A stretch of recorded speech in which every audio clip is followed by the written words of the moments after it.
Kalah jadi cacing, menang jadi naga. Begitulah sepenggal cerita yang tersisa dari Segiri. Di bawah langit senja Samarinda, Persija telah berubah jadi cacing di hadapan Maung Bandung.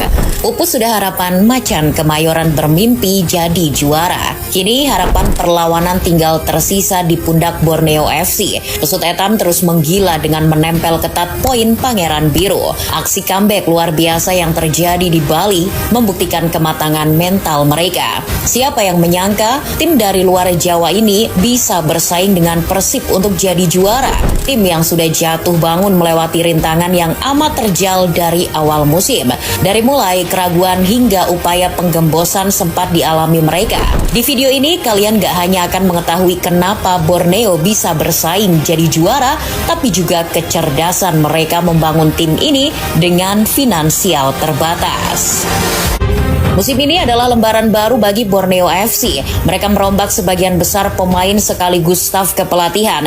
Dari mulai mendepak pelatih Peter Huistra hingga pemain asing seperti Berguinho yang kini berada di Persib. Perubahan ini terjadi bukan tanpa alasan.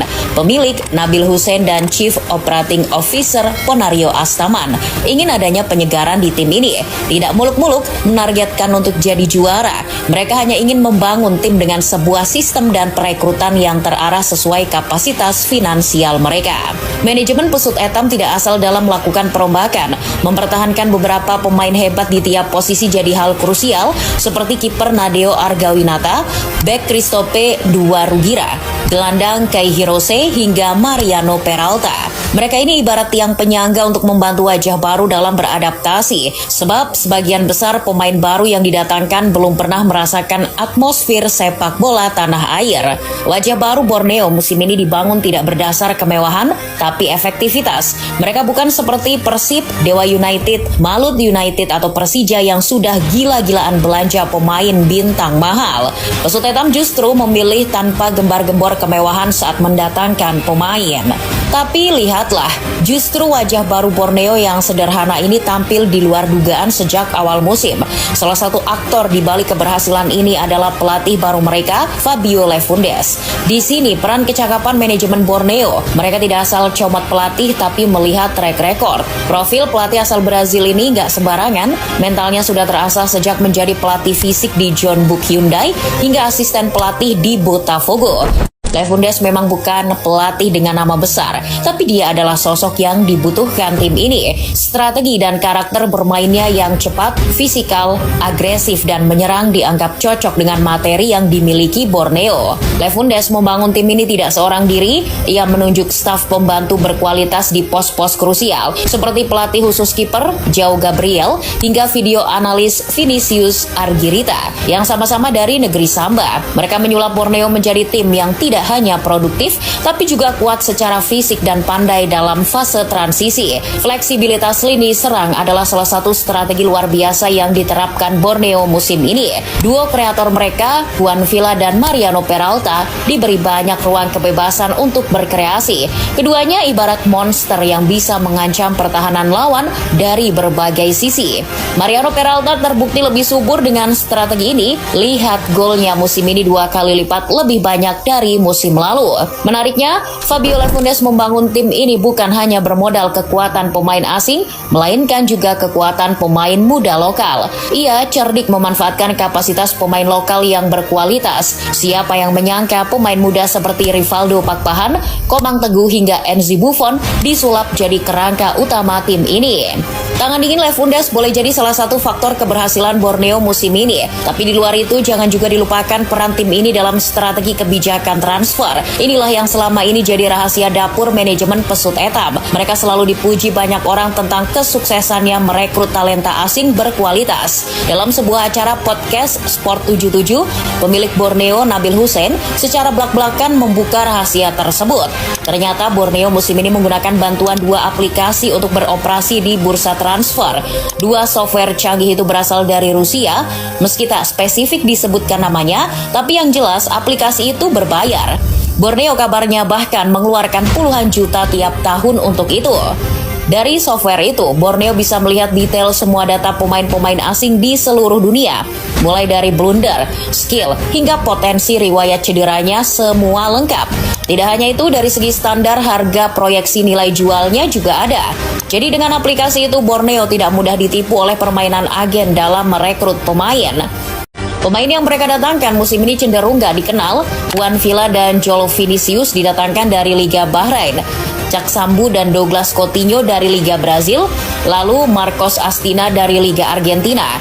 Mereka bahkan belum pernah mencicipi atmosfer sepak bola Indonesia.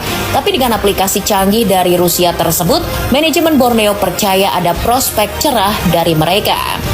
Kolaborasi antara sentuhan Lefundes dengan strategi perekrutan yang canggih inilah yang membuat performa Pesut Etam jadi makin tak terbendung. Dan celakanya, di momen inilah keperkasaan Borneo justru mulai diuji. Ibarat skenario film atau permainan politik, upaya penggembosan tiba-tiba menimpa mereka. Para rival yang tak ingin melihat Borneo hebat mulai berupaya menggerogoti kekuatan mereka, seperti apa yang kita lihat di paruh musim kedua. Bayangkan satu demi satu pemain andalan Borneo hengkang dari Segiri, dari mulai keran gol João Vinicius yang pergi ke Arema, bek sayap Fajar Faturrahman yang ke Persija, hingga bek tengah Maicon ke Semen Padang. Bahkan Mariano Peralta diganggu dengan isu transfer ke Persib. Apa boleh buat, separuh kekuatan hilang di saat mereka sedang tampil merona.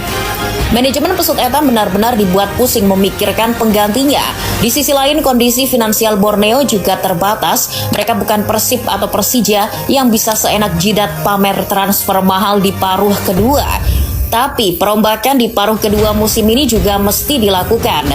Menggunakan aplikasi yang dibayar puluhan juta itu, Pesut Etam tak gegabah dan mencari pemain lebih selektif. Berkolaborasi dengan tim kepelatihan plus aplikasi tersebut, sejumlah pemain pun didatangkan. Menariknya, sebagian besar dari mereka bukan nama terkenal, macam Caio Nunes yang direkrut dari Liga Bahrain, Koldo Obieta dari Liga India, hingga Mohamed Anes dari Liga Lebanon. Karena tak punya nama, pemain-pemain tadi diragukan. Kendati begitu, penampilan rekrutan Borneo justru sebaliknya.